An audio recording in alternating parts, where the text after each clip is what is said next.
طبعا ujeedada shirkeena waa sida lagu tilmaamay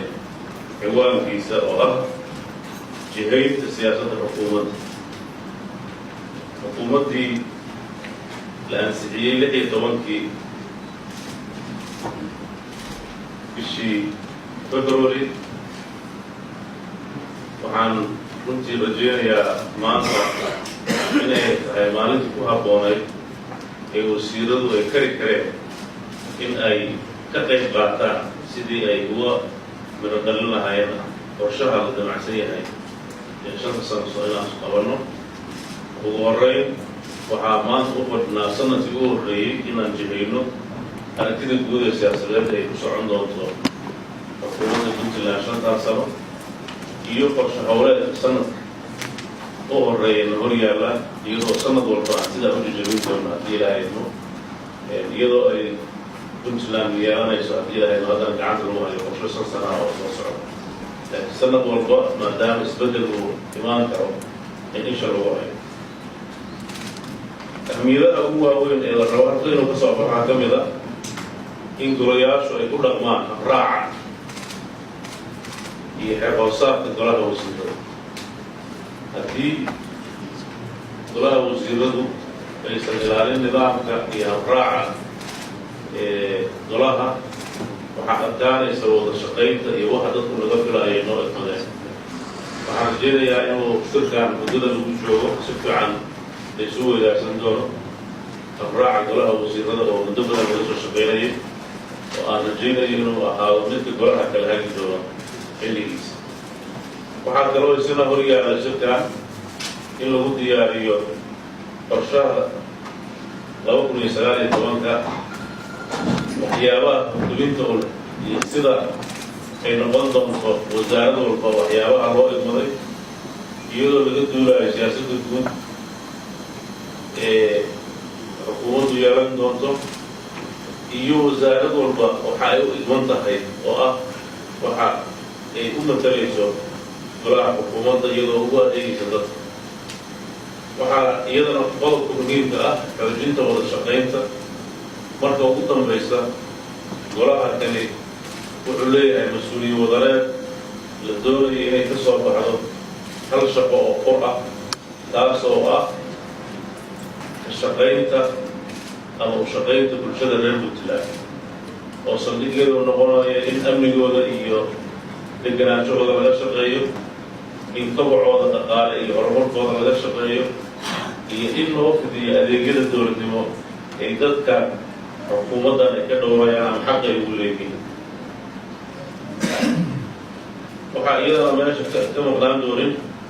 in si qoto dheer looga doodo siyaasadaha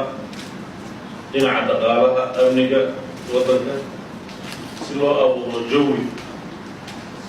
ballaaran oo ku saabsan maaraynta iyo horumarinta dalka. waxaa kaloo iyadana aan ka marnayn shirkan inuu ka soo baxo habka dowladda federaalka ah iyo dowladda Puntland ay wada shaqayn doonaan iyadoo ay xadidi doonto dastuurka ku-meelgaarka ee dowladda federaalka Soomaaliyeed ee xubinta ka nahay ay leedahay iyo dastuurka Puntland oo faraya inay ka mid tahay dowlad ka mid ah dowladaha federaalka ee Soomaaliya. waxaan u baahannahay golaha xukuumadda iyo dhammaan dadka dowladda u shaqeeya inay mar walba dhowraan nidaamka sharciga ah ee awoodda u siiyey xilka ay hayaan inay inay ummadda u adeegaan haddii sharcigii lagu doorto aysan dhowrin aysan ku dhaqmin waxyaabaha dastuurku farayo waxay dhuminayaan xasaanadii ama wixii dadku ay koday waxaan rajaynaynaa xukuumaddan inay iska ilaalin doonto wax ka soo horjeeda dastuurka iyo shuruucda dalka oo aysan noqon qofka waxay la tahay inuu ku shaqeeyo waxaa runtii aada u baahan inaan aada ula fagurno muddadaan hadda joogno sida dastuurku uu qabo wada shaqaynta hay-adaha dowladda oo runtii marka laga hadlayo federaalka weli qabyo ku jira marxaladaas qabyada ah sidee ula macaamili doonaa waa wax u baahan inaan aragti ka yeelano dalku wuxuu marayaa federaalku wuxuu ku dhisan yahay dastuur qabyaa ku meel gaara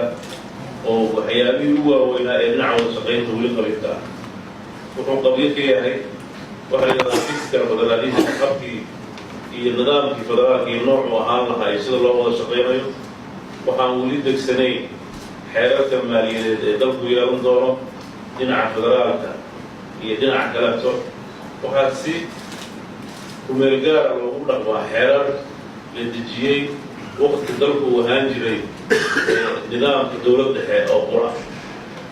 runtii arrimahaas waa arrimaha u baahan in sida qotada dheer loo ogaado oo looga wada hadlo waxaan weli si cad loo qeexin nidaamyada waaweyn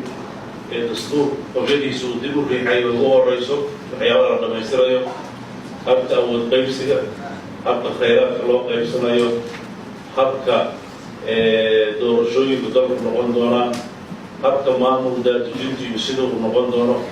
waxyaabahaas oo dhan waa waxyaaba weli qabyo ka ah runtii deg dega dadka soomaalida ay leeyihiin iyo caatifadda dhaqankeena ku salaysan oo in la kala boodiyo in laisku soo booda ah dhibaato badan ayaa ugu jirta dowladnimada waxaad ogtihiin muddadii u dambeysay wixii ka dambeeyey 2012 ama 2006 sidii dowladda federaalku allahu naxariista cabdullaahi muddadii u degay magaalada muqdisho waxaa soo kabanayay habka wada shaqaynta dowladdu maalin ka dambeysana horkac baa jiray laakiin daliilo badan baa weli ka taagan oo ugu horeyso faham la-aanta iyo in cid badana weli afkana ka ogolaata aysan ogoleen nidaamka federaalka inay dhaqan geliso dowladda puntland waxay u taagan tahay midnimada soomaaliya iyo ku dhaqanka mabaadi'da federaalka ee dowladda soomaaliya ay qaadatay oo u baahan inaan anagu dhowrno mar walbana aan ka hadlo waxaa iyadana meesha ka marnay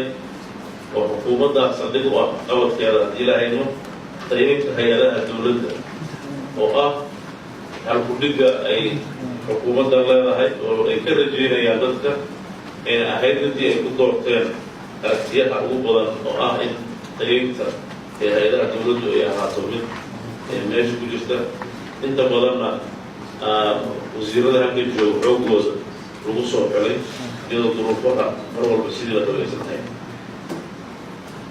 waxaan la dhammaystiri doonaa dhammaan xeerarka iyo siyaasadaha muhiimka ah dhinaca tayaynta shaqaalaha si ay u dhammaystirnaan adeegyada muhiimka ah oo siinta hay-adaha dowladda iyo dabagalka qorshahooda xukuumaddan si tayada kor loogu qaado waxaa ka mid ah haddii ilaahay ka dhigo in wasaaradaha loo dhammaystiro dhammaan shuruucda iyo siyaasadaha ay ku shaqayn doonaan oo golaha xukuumaddu ka soo bixi doono wixii waxaa ka dambeeyana xukuumaddu ay wasaarad kasta wixii ay u dhimatay iyadu ay yeelan doonto waxaan aada ugu dadaalaynaa haddii ilaahay ka dhigo dowladdan inaysan noqon dowlad sida marar badan lagu celceliyo madax ka nool ah waxaan rabnaa dowlad ay hogaaminayaan hay-adaha dastuuriga ah xuquuqda iyo waajibaadka wasaaradaha leeyihin ay gutaan wasiirka ayaa mas-uul uga ah wasaaradda arrimaha siyaasadda iyo dhaqangelinta shuruucda dalka waxaan aada iyo aada ugu dadaali doonaa inay noqdaan wasaaraduhu meesha hagi doona horumarinta dhaqaalaha sarreynta sharciga ka shaqaynta amniga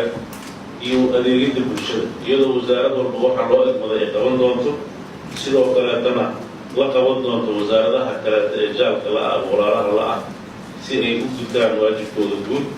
iyagoo ixtiraamaya dhammaan qawaaniintii xeerarka u dhexeeya أهمية وشقيت هيئات دولته لما يصير كالقيادين الشقوي من هيئات دولته وقوة مهمة ولا شقيت هيئاتها إيو الشقة الدول سودير تطلعها واحد من الوزارة بدل وشقته سودير هاي سيدا مثلا وزارة شقية أرمها بالشدة وبالشدة هو يعني واحد حكرته شقوي مودينا ميراث كذا لكن شرعي نظاميها حكومة iyo wasaaraddu waxay kala qeexi doonaan wasaarad walba iyo xuduudaha shaqo waxaan rajaynayaa qabs ku saabsan dhinaca shaqada inuu soo noqon xukuumadda dhexdeeda oo qof walba uu ilaaliyo xeer waa dhici kartaa dadka markay shaqada ku jiraan inay xeerarka hor oolin ama aysan aad ugu camal falin haddii qalad dhaca waxaa rabaa qofku inuu xeerka iyo nidaamka jiro ugu hoggaansamo haddii ilaahay waxyaabaha runtii siyaasadda dowladda ka soo bixi doona qorshaheedana saldhig u noqon doona waxaa saldhig u ah golaha wakiiladu 16 February waxay ansixiyeen qorshe siyaasadeed oo aan u soo gudbiyey oo runtii aan rabno inuu ka dhasho qorshaha dowladda ee sanadka qorshaha siyaasadeed wuxuu ku salaysnaa 8 yool oo saldhig u ahaa aragtida siyaasadeed ee xukuumadda laga rajaynayo ee bulshada horta inay ka rabtaan waxaan qorshaha dowladda ee sanadkan ka soo bixi doona qorsho saldhigiisu yahay 8daas yool intii suuragal ah wixii ka dhimanna ay ku dari doonto iyagoo wasaaradaha baahiyaha iyo awoodaha ay haystaan xadidi doona 8daas yool waxaa ugu horeeya hirgelinta isbeddel siyaasadeed iyo tayeynta hay-adaha dowladda tayeynta hay-adaha dowladda markaan leenahay waxaa waaye wax kasta oo taya ah oo suuragal ah oo ku kordhi kara hadday tahay nidaamka shaqo hadday tahay agabka shaqo hadday tahay xeerarka iyo nidaamyada shaqo intaba waxay noqon doonaan in tayeeyo wixii suuragal ah oo awoodda dowladdu ay ku masaamixayso dib u habaynta amniga oo runtii ah meesha ugu weyn oo dowladnimada saldhig u ah inkastoo dalkeenu nabdoon yahay dadkeeduna ay yihiin dad nabadda jecel haddana hay-adaha dowladda habac badan baa ku jira oo ugu horeyso xagga tirakoobka xagga tababarada iyo xagga agabka ay ku howlgeli lahayd intaba waxaa ka jira qaliilo dowladda Puntland iyadoo la kaashan doonta wadamada daneeya dalka Soomaaliya ee jecel horumarkiisa waxaan rajaynaynaa inaan tayada ciidamadeena iyo laamaha amniga dhammaanba aan kor u qaadno ugu horeysa marka aan ka hadlayna laamaha amniga waxaa ugu muhiimsan iyana soo geli doona qaybo badan oo la shaqeeya amniga dib u habaynta nidaamka maaliyadda iyo kobcinta dhaqaalaha runtii dhaqaaluhu waa lafdhabarta maamul kasta unug kasta oo nololeed oo jira haddii dhaqaalaheenu uu kabacsanayn waxaa adkaan doona in maaliyaddii loo baahnaa la helo waxaan u baahannahay dhaqaalaha inaan kobcino shaqooyin abuurno ganacsiga iyo dalku uu noqdo dal wax soo saar leh oo kobciisu dhaqaalo fiican yihiin isla markaasna canshuuraha dad ku waajiba la ururiyo si wanaagsanna loo maareeyo tayeynta ay adeegyada bulshada intii suuragala inta hadda la bixiyo oo ugu horeyso waxbarashada iyo caafimaadka iyo biyaha oo ay ku xigta adeegyada kaleeta ee lagama maarmaanka nolosha u ah oo dhinaca korontada iyo jidadka iyo wixii la halmaala wixii bulshada u ah taabagelinta garsoor iyo xaqiijinta sarreynta sharciga waa qodob muhiim u ah xukuumaddeena oo runtii ay awood gaara siin doonto waana waxaan is leeyahay oo meelaha u dibidhacsan muddadii 20 sano ahayd ee dowladda Puntland jirtay meelaha aan ka arkay dib u dhaca weyn inuu ka jiro waxaa ka mid ah dhinaca hay-adaha garsoor oo aan is leeyahay wixii ay mudnaayeen lagama qaban marka waxaan rajaynayaa in ay yoolkaasi uu noqdo yool hortobin leh oo aad isha loogu hayo dhammaanna laga wada qayb qaato haddaan cadaaladdeena iyo garsoorkeena uun horumarsanayn waxaa aad u adkaan doonta in dowladnimadeenu ay yeelato tiirar adag ay ku waari karto muddo dheer. daryeelka deegaanka iyo xakamaynta saamaynta isbedelada cimiladu leedahay. waxaad ogtihiin dalkeena abaaro fara badan ayaa si joogta ah u soo noqnoqday, waxaana saldhig u ah isbedelka cimilada ee dhacaya, midka guud ee adduunyada aan la qabno iyo midka gaarka ah ee deegaanadeena oo annagu aan sababnay oo runtii aad dartii iyo waxyaabihii abuurayay cimilada wanaaggeeda ee dabargooyn lagu hayo. waxaa runtii abiil halka ugu diraya oo khatar guddi waxaan magacaabay guddi u istaaga abaaraha. waxaan filayaa oo intaan ka warqabo shaqooyin badan bay qabteen. waxaan rajaynayaa in si fiican looga fiirsado oo bela aan jirin aada loo taabsan, laakiin waxaan rajaynayaa sida hadda xogta aan ku maqlayo ama saadaashu ay tahay abaarta hadda jirta waxay u baahan tahay diyaargarow xoog leh oo hore la iclaamiyo. marka waan rajaynayaa in madaxweynaha ku-xigeenku arrintaas hogaaminaya dhinaca abaarta diyaargarowgeeda iyo qayladaanteeda in si wanaagsan waqti loo geliyo si dadkeena ugu guurman karno xilliga horumarinta dhalinyarada waa qodob muhiim u ah dowladdan oo ah dowlad dhalinyaro ah. 70% iyo dayna ka badnayn dadka reer Puntland waa dad dhalinyaro ah oo runtii marxaladihii ugu adkaa maraya, hadday tahay marxaladii barbaarinta iyo hadday tahay marxaladii nolosha wax ku soo kordhin lahaa ama u ahaan lahaa qof wax soo saar. waxaa aada u soo badanaya dhalinyaro badan oo reer Puntland oo markii duruufuhu adkaadeen dhaqamo fara badan yimid, kufsi iyo tacadiyo kaleetoo gabdhihii loo geysanayo, mukhaadaraadkii oo soo badanayo, dhalinyaradii oo tahriibaysa iyo waxyaabo badan oo runtii saamayn ku yeelan doona nolosha dadkan. waxaa iyadana saamayn weyn ugu leh dhalinyaro fara badan oo dowladaha dariska nagala ah kasoo qaxaya ama kasoo barakacaya oo deegaanadeena culaysyo badan soo saaraya, kuwaasoo saamayn ku yeelan kara habnololeedka iyo habka dhaqan dhaqaale ee dadkeena u noolaan jiray. waxay u baahan tahay iyadana arrintaas in maqlan. waxaa qodobka ugu dambeeya ah dhinaca horumarinta arrimaha haweenka oo runtii ahmiyad gaara noo leh maadaama ay lafdhabarteena yihiin. muddooyinkii u dambeeyana eedo fara badan aan runtii ay mudnayn loo geysanaya, hadday ahaan lahayd dhinaca matalaadda siyaasadda iyo go-aanka gaaridda mustaqbalkooda iyo mustaqbalka ummadda, iyo hadday ahaan lahayd dhinacyada kaleeto ay tabayaan. waxaan rajaynayaa in arrimaha haweenka waqti badan aan gelino si ay meeqaamka inooga mudan yihiin ay u soo gaaraan. runtii hadalkaygu wuxuu ahaa uun hordhac iyo tusaaleyn iyo waxa aan doonayno inay shirkaan ka soo baxaan. muddada 2 beri 3 beri ah oo wada joogi doonaa, wada hadallada iyo doodahana wada dhexmari doonaan. waxaan ugu dambeyn u rajaynayaa in uu shirkaan ilaahay kusoo gabagabeeyo si nabad ah oo ayna ka soo baxaan waxyaabo mira dhal ah oo iftiin u noqda mustaqbalka iyo shaqadeena wanaagsan.